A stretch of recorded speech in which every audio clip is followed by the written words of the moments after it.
Ladies and gentlemen, please take your seats. You know, in this life, you're never quite sure what's going to push you over the edge.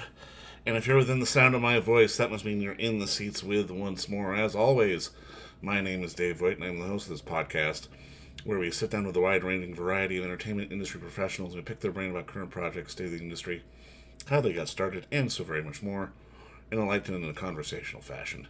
And you know, if you like how we do things around here, I'm going to assume that you do, because let's face it, you're listening right now. And if you are listening, keep listening and subscribe. Hit the old subscribe button, gives you a 5-star rating on your podcast provider of choice. We're available pretty much everywhere. Places like Apple, Amazon, Spotify, Google, and plus we archive every single one of our episodes over at our In the Seats YouTube channel. So if you can give us a like and subscribe there as well, we would absolutely appreciate it. Also, don't hesitate to check us out on social media.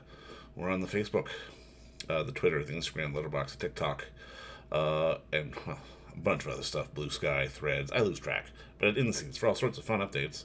And finally, and I dare say most importantly, please pay us a visit over at In the Seats, intheseats.ca for all the latest and greatest from the world of film, television, basically the moving image at large. Because guess what? We love to watch it and write about it and talk about it. We love it all that much more when you come by and read about it and listen about it. So please do us that ultimate kindness. Come on by and pay us a visit. On this episode, we got a good one. It is in theaters this coming Friday, May 9th. A little bit of Canadiana, but, well, very well done Canadiana. Starring Ben Foster and Colby Smulders. It's called Sharp Corner, play Tiff. And it's the story of a dedicated family man who becomes obsessed with saving the lives of the car accident victims on the sharp corner in front of his house. And it's an obsession that could cost him everything.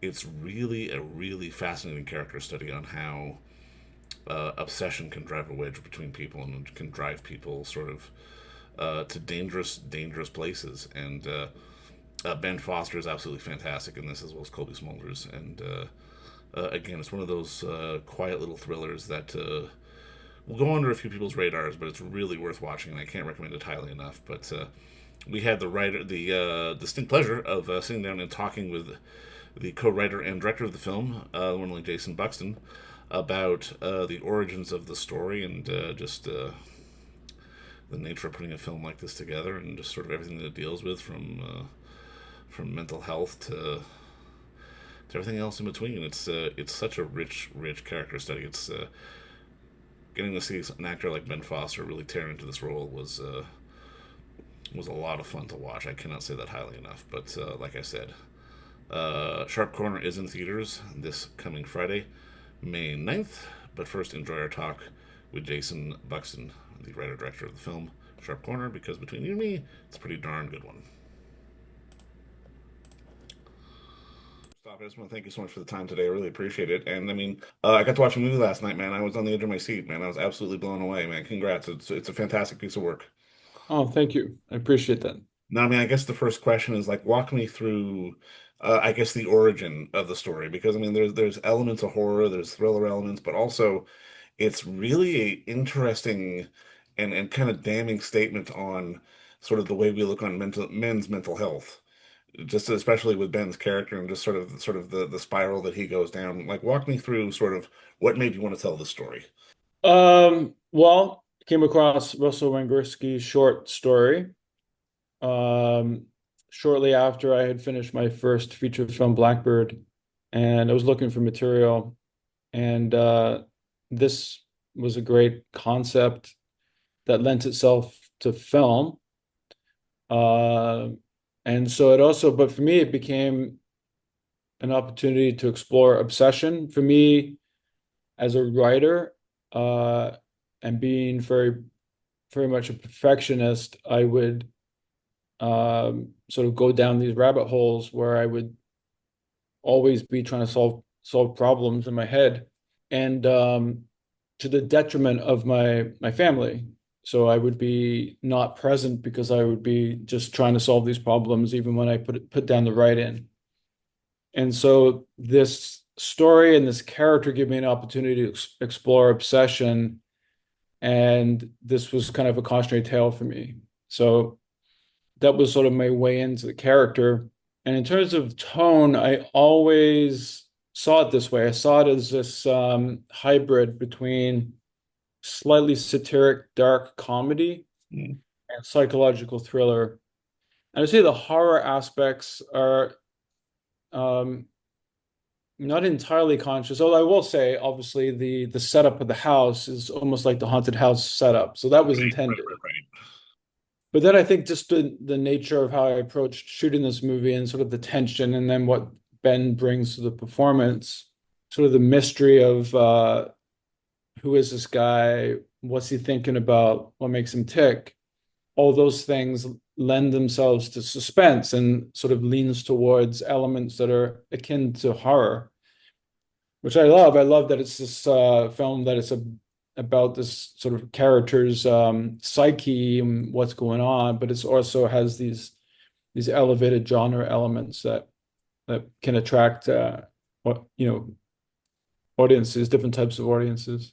Well, I mean, even from a visual standpoint, like I've got to ask, was the house was like a set, or was it like did you find a house? Because it's one of those things where like you had the real sense of how the house was controlled and safe, and like the second he was outside, you had this sort of impending sense of chaos. Hmm. It's interesting, and I think it's a testament to our production designer. We built the house. We and then we had to grow the grass, and then we had to push the movie which into the fall, which actually helped us because when we came back to shoot it, it felt more lived in. It felt like a space that had been there for a while. Um, but it felt like from a production standpoint, it was the only way to approach this Hmm. because there's so much interplay between interior and exterior. And so we very carefully positioned it so that it made sense for all the different accidents that occur.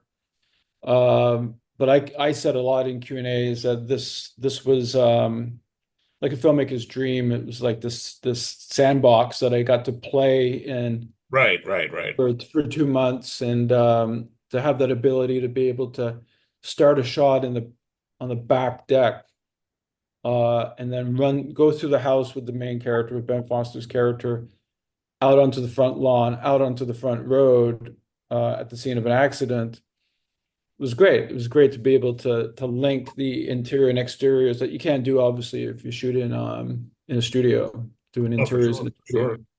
No, I mean, I won't give you the joke of, that 90% of the job is casting, but I got to imagine that getting Ben was probably a bit of a dream. Like, was he sort of top of the list from the beginning, or was it just sort of the let's ask Ben Foster and see if he says yes kind of scenario? He was always on our list. Yeah. At one point he wasn't available. Um, but the way the character had written it, Ben wasn't an obvious choice because I think we think of Ben often in roles where he's playing a very macho character, and Yeah. this Josh is a more meek, passive aggressive character, and but it turned out that this was a character that really resonated for Ben on the page, and so you just never know. You don't know based on I think an actor's filmography if if they're going to even want to do a certain type of movie. And then somebody that you think might be a perfect choice it might not be right for them, or they may have done this kind of role before. And I think this gave Ben an opportunity, to flex different muscles that as an actor that he hadn't done before.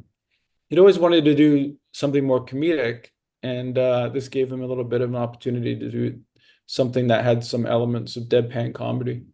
Do you get rehearsal time on something like this? Because again, this felt like such a film where everyone involved needed to be sort of on the same page from minute one. This wasn't the kind of thing where people could sort of find the character. They kind of had to know what it was going in. We didn't really, so I take that as a highest compliment because I did as much as I could, um, through emails and through Zooms ahead of time to get everybody on the same page because that's so critical as a filmmaker is to get all your creative collaborators working together on the same movie as much as you can. Try to calibrate everybody. Obviously interpretation is a factor where Of course, yeah. you can't get everybody exactly seeing the same movie, but that the job of the director is is a conductor, is to make sure that everybody's working on the same piece. And so you know what's interesting about making movies and making movies with Hollywood actors is often you put out offers and it's for limited engagement, and then you start working with the actor and you've had 2 days of rehearsal time, and then you have to start shooting, and you realize like the actors want the rehearsal time as Yeah. well. And you probably could have gotten it if you had asked, if you had put it in the deal that where there was more time, the actors generally would be all over that. There's something so unique about how the way Ben plays Josh because it really does feel like this character is, especially at the beginning of the film, like he's maybe like a quarter step behind everybody else, and then it's a half step, and it's like three-quarters of a step, and it's like a full step, and then it's two steps, it's three steps. You really get the sense of this guy sort of, I don't want to say detracting from his reality, but maybe sort of his reality is detracting from him, just based on everything that's going on. Like, I'm kind of curious how you would sort of, I guess, encapsulate it, because again, it's one of those things where I sympathize with Josh, but I didn't necessarily like him at the same time. It was a weird dynamic. Mm. Yeah, I certainly wasn't interested in making him likable. I Right. think I wanted to make him fascinating. Um, and I think Ben too didn't want to give too much away, because that invites the audience participation. You know, like what's going on in this guy's head? What's he thinking about? Why is he acting this way? And his desire, his what he wants changes, it shifts when he's unable to save one of the victims, he's completely impotent. And that becomes a catalyst for him to be prepared and to be able to affect um, something. I think that's, he's a man who has no sense of purpose in his life. And this is, these accidents occur in front of his new house, and he becomes entranced with the idea that he can actually uh, find purpose in life, which I think, that's a universal uh, experience. That's what I think he might not be likable, but it will bind the audience to this character because we all are seeking purpose in one way or another.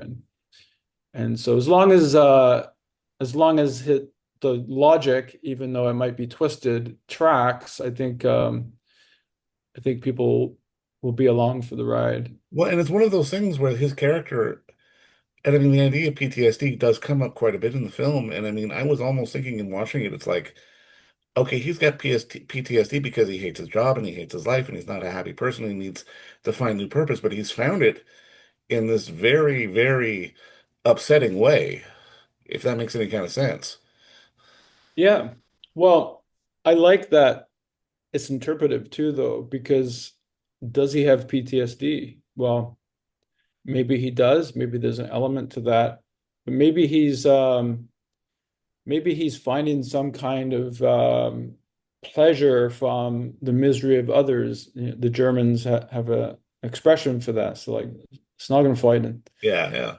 And he's not in touch with his own emotionality, with his own inner life, and I think Kobe's character, Rachel, calls him out on it. I think she's absolutely correct. Whether or not he has PTSD or he's being self-indulgent, I think there's an element of interpretation there that I like. I like that it's not. It's different people see different things from it. I mean, I might be stretching here, but I mean, I see somewhat of a parallel, like going back to Blackbird with Connor and Alexa's character, and also here with Ben and Kobe, and just these people who were somewhat alienated, somewhat just on the outside looking in. For you as a storyteller, what is it about those characters who exist just on the other side of the peripheral when it comes to sort of normal human behavior that draws you in? Oh, that's a good question. I've always been interested in the outsider, I think. Um, Because it's not it, the obvious outsider. It's like they're just on the other side of the line kind of thing. right. Yeah. I mean, there's elements of me in both characters, but they're also very different characters. Like to go back to Blackbird, I'm not somebody who would have expressed themselves outwardly like Connor's character in Blackbird. And and then Josh is very passive aggressive, and I wouldn't sort of describe myself that way. But I'm interested in, you know what it is. I think I'm interested in personal responsibility and the dangers of not um, taking personal responsibility for one's thoughts and feelings and subsequently actions. For sure. For sure. I mean, just put a bow on this. There is something about your films that, again, there is this personal element to them, but at the same time, it feels very much like you are someone who's very collaborative with your actors. Like, at the end of the day, how important is it for you to sort of have and foster sort of an environment where you can let the people you're working with cook? Because again, it really does feel like it wasn't a question of Ben and Colby were sort of married to the words on the page. It felt like you had gave them a little bit of rope to work with it all. Yeah, I think that's important. I think if you cast well Mm, and if you're working with people who have great instincts, um, and if you don't hand it over to them, mm, and then you sort of go into micromanaging, I think you're hurting yourself. And I love the idea of like I'm very controlled of my writing, and that's always been like to try to be looser, that's always been a challenge for me. But when it comes to directing, it is that experiment that's it's going to be a better end result if you allow people to have artistic autonomy. mm. I want, obviously you have to direct them, you have to guide them instinctively. If something's not right, you need to say, interesting idea, but how about we try this? But you want the best of those collaborators, and that goes across the board, production design, cinematography, editing, obviously performance. You want the best of everybody. And then the end result isn't going to be something that's very controlled by me, but it's going to be so much better than the result of me just trying to like overly manage everybody. No, for sure. And I mean, I think you have gotten the best of everybody because really, to me, in watching this, it's the best example of cinema and storytelling because this is the kind of film that people will be talking about with their friends after they see it. And that's probably the best compliment and the best thing that you can hope for as a storyteller and an artist to have it sort of sit with people and have people thinking about it and just sort of being able to deconstruct the layers of it all. And I mean, I'm so excited for more people to see this, man. But again, Jason, just congrats on the work and thank you so much for the time today. I really appreciate it. Oh, thank you very much. I appreciate you taking the time to speak with me. And don't forget to visit our friends over at Bay Street Video for all your DVD, Blu-ray rental, or purchasing needs this summer, as they are still open for curbside and some mailing delivery as well. Over at 1172 Bay Street, Toronto, Ontario, Canada, you can give them a call at 416-964-9088. That's 416-964-9088. Or send them an email at baystreetvideoto@gmail.com for any of your DVD and Blu-ray needs.